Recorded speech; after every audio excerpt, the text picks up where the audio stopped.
Gagawa ko ng omelette. Egg omelette na mayroong halo na panglumpia siya, guys. Tapos meron siyang Chinese parsley o kinchay. Tapos merong corn kernel na galing sa lata.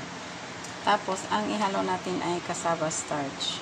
So, malakit ito kasi ano siya, parang gawgaw. Madikit siya.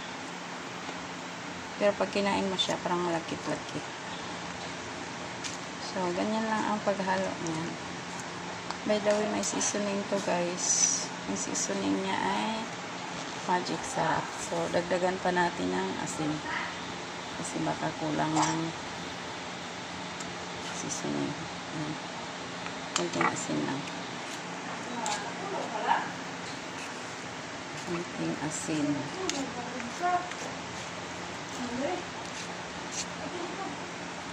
So, pasensya na kayo, guys, kasi wala akong paghawak ng camera. So, isang kamay lang gumagana sa akin. So, dagdagan ko pa siya ng magic sarap. Kasi baka kulang. Dagdagan natin.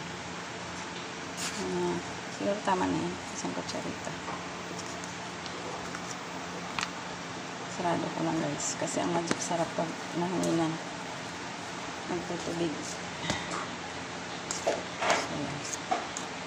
So, pag parang torta ang labas nito, guys. So, omelette siya na may corn. Egg omelette na may corn. Saka may konting karne. Pinili.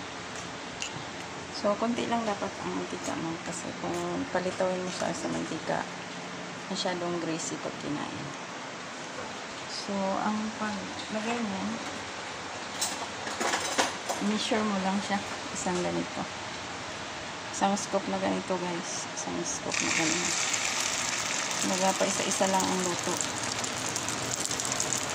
Isa-isa lang kasi kung sabay-sabay mo, mahirapan ka baliktad. So, umilit na siya. So, pwede namang lakasan ng apoy. Tapos, kalaunan, hinaan mo na pag nabuo na siya. Para hindi maging hilaw. Ganyan lang. So, may konting itim-itim kasi nalutuan na natin ito. May nauna ng niluto dito, omelette din.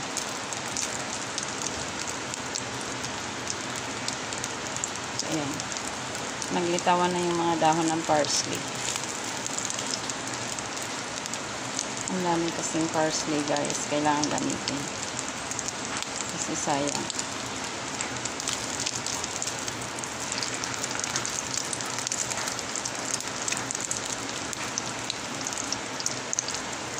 So, ganyan na ang labas niya, guys. Ganyan na. So, pwede lang pang ulam.